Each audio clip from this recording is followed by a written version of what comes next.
மறைந்த முன்னாள் முதலமைச்சர் ஜெயலலிதா மற்றும் கருணாநிதி அவர்களோட இறப்புக்கு பிறகு தமிழ்நாட்டில் அரசியல் வெற்றிடம் இருப்பதாக தெரிவித்து தமிழக திரையுலகத்தோட உச்ச நட்சத்திரங்களான சூப்பர் ஸ்டார் ரஜினிகாந்த் மற்றும் உலக நாயகன் கமல்ஹாசன் களமிறங்கிறதுக்கு தயாரானாங்க.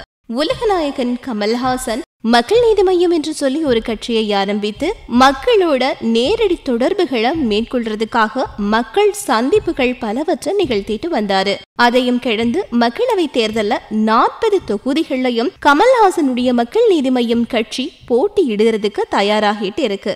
தேர்தல் பிரச்சாரங்களும் மக்கள் நீதி மையம் கட்சியின் சார்பில களை கட்டிட்டே இருக்கு. இதுல ஒரு தேர்தல் தொகுதியில கூட உலகநாயகன் கமல்ஹாசன் தான் வேட்பாளரா நிக்கல அப்படிங்கிறது குறிப்பிடக்கூடிய ஒரு விஷயமா இருக்கு. ஆன்மீக அரசியல் தான் என்னுடைய அரசியல். பல தளங்கள்லயும் சூப்பர் ஸ்டார் ரஜினிகாந்த் சொல்லி வந்தாலும் கட்சி பேர் கட்சி கொள்கை தொடர்புல எந்த விதமான செய்திகளையும் எந்த விதமான முன்னறிவிப்புகளையும் இது வரைக்கும் வெளியிடல. இந்த நிலையில தான் சூப்பர் ஸ்டார் ரஜினிகாந்தோட ஆதரவு மக்கள் நீதி மையம் கட்சிக்கு உண்டா அப்படின்னு சொல்லி ஒரு கேள்வி அனைத்து தளங்கள்லயும் முன்வைக்கப்பட்டிருந்துச்சு. அந்த கேள்விக்கு இப்போ பதில் கிடைச்சிருக்கு. கட்சி அலுவலகத்துக்கு வந்த சூப்பர் ஸ்டார் ரஜினிகாந்திடம் மக்கள் நீதி மைய கட்சியினுடைய தலைவர் திரு கமல்ஹாசன் அவர்கள் ஆதரவு கேட்டதாகவும் கண்டிப்பா செய்கிறேன் என ரஜினிகாந்த் தெரிவித்ததாகவும் கமல்ஹாசன் தெரிவிச்சிருக்காரு.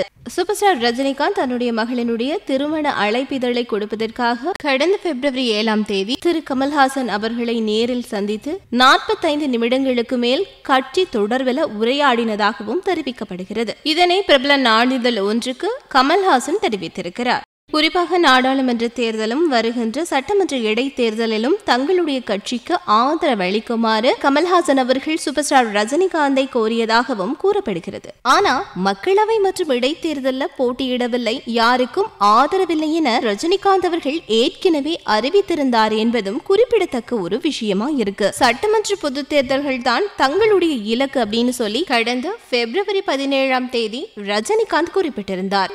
அதே நேரத்துல ரஜினி மக்கள் மன்றம், ரசிகர் மன்றம் என்ற பெயர்ல தமது படத்தையோ கொடியையோ தேர்தல் பிரச்சாரங்கள்ல பயன்படுத்த கூடாது என்று ரஜினி தரப்புல தெரிவிக்கப்பட்டிருந்துச்சு. மேலும் தமிழகத்துல தண்ணீர் பிரச்சனையை தீர்க்கிற கட்சிகளுக்கே வாக்களிக்குமாறும் ரஜினிகாந்த் வலியுறுத்தியும் இருந்தார். அத்தோடு மட்டுமில்லாம குறிப்பா மத்தியில எந்த கட்சி ஆட்சி அமைத்தால் தண்ணீர் பிரச்சனை தீர்க்கப்படுமோ அந்த கட்சிக்கு வாக்களிங்க அப்படின்னு சொல்றதும் ரஜினியோட கருத்தா இருந்துச்சு. இந்த நிலையிலே கமல்ஹாசன் ரஜினியிடம் தனது கட்சிக்கு ஆதரவு தரும்படி கேட்டுள்ளதாகவும் அதற்கு ரஜினிகாந்த் பரிசீலனை செய்து சொல்வதாகவும் தெரிவித்திருக்கிற விஷயம் அனைத்து தளங்களையும் பல எதிர்பார்ப்பை ஏற்படுத்தியிருக்கு. சூப்பர் ஸ்டார் ரஜினிகாந்த் கமல்ஹாசனுடைய மக்கள் நீதி மையம் கட்சிக்கு ஆதரவு தருவாரா என்ற கேள்வி அனைவர் மத்தியிலும் எழுந்து நிற்கிறது. இது தொடர்பில் நீங்க என்ன நினைக்கிறீங்க அப்படின்றது எங்களுடைய கமெண்ட் பகுதியில மறக்காம பதிவு செய்யுங்க.